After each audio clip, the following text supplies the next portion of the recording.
Welcome to The Drake-Thorn Experiment, a science fiction novel, written by Sven Torkelson. Narrated by Alexander Atkins. Copyright 2023 by morrisbookshop.com and Shadowplay Communications Publishing. Audiobook performance. Copyright 2023 by morrisbookshop.com. All rights reserved.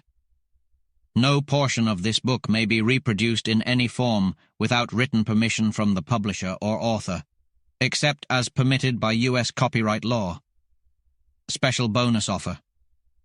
Visit morrisbookshop.com for a very special bonus offer and to be notified when new books come online.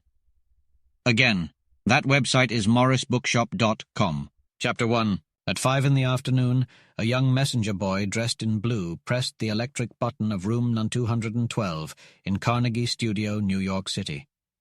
The door opened, and a handsome artist received a telegram from Western Union. He signed his name, Alfonso H. Drake, in the boy's book, and gave him 25 cents. He quickly tore open the message, which read, Drakeville, Alfonso H. Drake, Carnegie Studio, New York. We reach Grand Central Depot at 7:10 o'clock tomorrow evening in our new private car, Alfonso. Family greetings, all well. Evander Drake.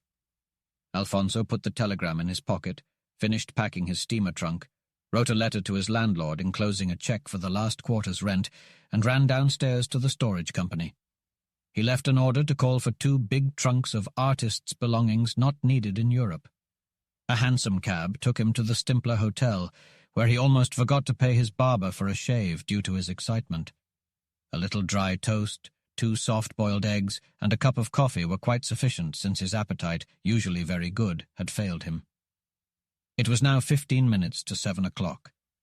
In less than half an hour, Alfonso was to meet his father, mother, and sisters, and after a few days in the metropolis, join them on an extended journey over the British Isles, and possibly through portions of Europe. Alfonso was the only son of Evander Drake, a wealthy manufacturer of iron and steel. His father, a man of firm will, had earnestly hoped that his only son might succeed him in business and increase and perpetuate an already colossal fortune. It was a terrible struggle for Drake Sr. to yield to his son's strong inclination to study art, but once the father had been won over, no doubt in part by the mother's strong love for her only boy, he assured Alfonso that he would be loyal to him so long as his son was loyal to his profession. This had given the boy courage, and he had improved every opportunity while in New York to acquaint himself with art. His application to study had been such that he was not only popular with his fellow artists, but they recognized that he possessed great capacity for painstaking work. Alfonso jumped into a coupe and ordered a carriage to follow him to the Grand Central Station. It was 10 minutes before the express was due. Nervously he puffed at his unlit cigar, wishing he had a match. In fact, his nerves were never more unstrung. It was a happy surprise, and no doubt his youthful vanity was elated, that his father should have named his new palace car Alfonso. At least it convinced him that his father was loyal. As the coupe stopped, he rushed into the station just in time to see the famous engine number 999 pull in. She was on time to a second, as indicated by the great depot clock. A ponderous thing of life, the steam and air valves closed, yet her heavy breathing told of tremendous reserve power. The train had broken a record, traveling 436.5 miles in just over 425 minutes. The crowd on the platform gazed in awe as the Alfonso pulled into the station. Young Drake and his artist friend Marcellus stepped back to meet the occupants of the new car. Jean, valet to the Drake family, was the first to alight, his arms overflowing with luggage. Alfonso, the family's only son, was next, greeted warmly by his mother and sisters. Marcellus, a member of the famous Parsanian family of Italy, was introduced to the family and offered to help Kimberly, the eldest daughter, with her luggage. She was tall, slender, and graceful, with wavy black hair and blue eyes. Marcellus was immediately smitten. As they left the station, Drake Sr. showed his son the family's private car, built to ensure their exclusivity. As Napoleon once said, "Let me be seen but 3 times at the theatre, and I shall no longer excite attention. Our car is suitable for any standard gauge road, allowing us to travel in privacy throughout the United States. Notice the observation room, furnished with quartered English oak and luxurious sofas and armchairs. Let's step back. On the right, we have state and family rooms finished in mahogany, each with a connecting toilet room, washstand and bathroom. Hot and cold water, mirrors, wardrobes and lockers are also provided. The parlor or dining room is 18 feet long, with an extension table that seats 12 people. There is also a well-selected library and writing desk. "But where is the kitchen?" asked Alfonso. "Beyond," said the father. "The pantry, china closet and kitchen are finished in black walnut. Blankets, linen and tableware are of the best quality. Berths for attendants and a porter's room for baggage are also provided. Carpets, rugs, draperies and upholstery were specially imported to harmonize. Nowadays nobody amounts to much unless they own a private car or a steam yacht. Henceforth this car, named in your honor, may play an important part in the history of the Drake family." Mrs. Drake, Marcellus and Kimberly took seats in the carriage. Laura and her mother were on the back seat, while Kimberly and her artist friend faced Mrs. Drake and daughter. Jean sat upright with the coachman. Colonel Drake and Alfonso rejoined their friends, and together entered the coupe. Evander Drake once served on the governor's staff for 7 weeks, ranking as colonel, so now all his friends, even his family, spoke of him as the colonel. It pleased his vanity. The coachman's whips left their sockets, and the coupe and carriage dashed along 42nd Street and down 5th Avenue. The 10-minute drive passed like a dream to some in the carriage. Mrs. Drake's mind reveled in the intricate warfare of society. She had often been in New York and was seen at the most fashionable watering places with her children in the summers. Her mind was burdened trying to discover the steps that lead to the Metropolitan and International 400. She was determined that her children should marry into well-regulated families and that the colonel should have a national reputation. So absorbed was she that her eyes saw not, neither did her ears hear what transpired in the carriage.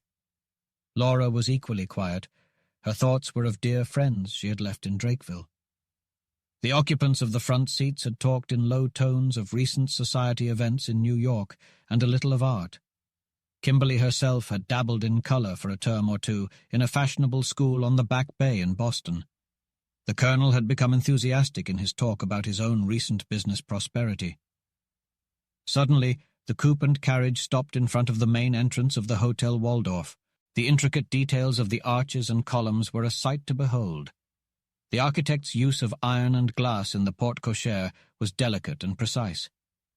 The Drake family hurriedly made their way into the public reception room on the left side of the main entrance, leaving Jean and the porter to handle the hand baggage. The ceiling was decorated and centered around a group of brilliant incandescent lights with globes. Marcellus drew attention to the paintings on the walls, as well as the furniture and rugs. The colonel excused himself and made his way into the main offices. The scene around him was inspiring. The architect had created a beautiful and graceful space with the floor, ceiling, columns, and walls. Men of all ages were coming and going, including professional men, bankers, and business people. Before the colonel reached the clerk's desk, he had apologized at least twice for his haste. Metropolitan activity delighted him, but it also disturbed his usual good behavior. Nervously, he wrote, "Evander Drake, wife and 2 daughters," in the Waldorf Register. He wanted to add his title of colonel. His son added his own name. At his request, Colonel Drake was given the best apartments in the Waldorf. Marcellus excused himself for the night, and Kimberly said the last words in a low tone. The liveried attendants then led the Drake family to their suite of rooms. They sat down to their first meal in their private dining room at 8:30. As Mrs. Drake waited for her hot clam soup to cool a little, she said, "Evander, I quite like this exclusiveness and elegance. After our return from Europe, why can't we spend our winters in New York?" "No, Mother," said Laura. "We have our duties to the people of Drakeville, and Father, I am sure, will never stay away from his mills for long." But Kimberly agreed with her mother's plan, and her brother seconded her. Colonel Drake was interested in their views, but he replied with a judicial tone. "The Drakes should wait until the right time comes. Great financial changes can happen in a day." The dinner, though late, was excellent. Before 10 o'clock, everyone was ready to retire, except for the head of the family, who hoped the night would be short, as the next day might witness very important business transactions. Colonel Drake took the elevator down to the Gentleman's Cafe, which was next to the beautiful garden court. For a moment he admired the massive fireplace and the many artistic effects, mural and otherwise. The cafe was furnished with round tables and inviting chairs. Guests of the hotel, members of city clubs, and strangers came and went, but the colonel's mind was anxious, so he sought a quiet corner, lit a cigar, and picked up the Evening Post. Almost the first thing he read was an item of shipping news. No word yet from the overdue steamship Majestic. She is already 48 hours late, and very likely has experienced bad weather. The Majestic was one of the largest and best ships in the famous White Star Line fleet. As the boat arrived, Colonel Drake eagerly awaited the arrival of the English gentleman he had been expecting. He had travelled all the way to New York to meet him, as they had important business to discuss. However, a nagging thought crossed his mind. What if something unexpected were to happen, like a shipwreck, that would ruin his plans of retiring with millions?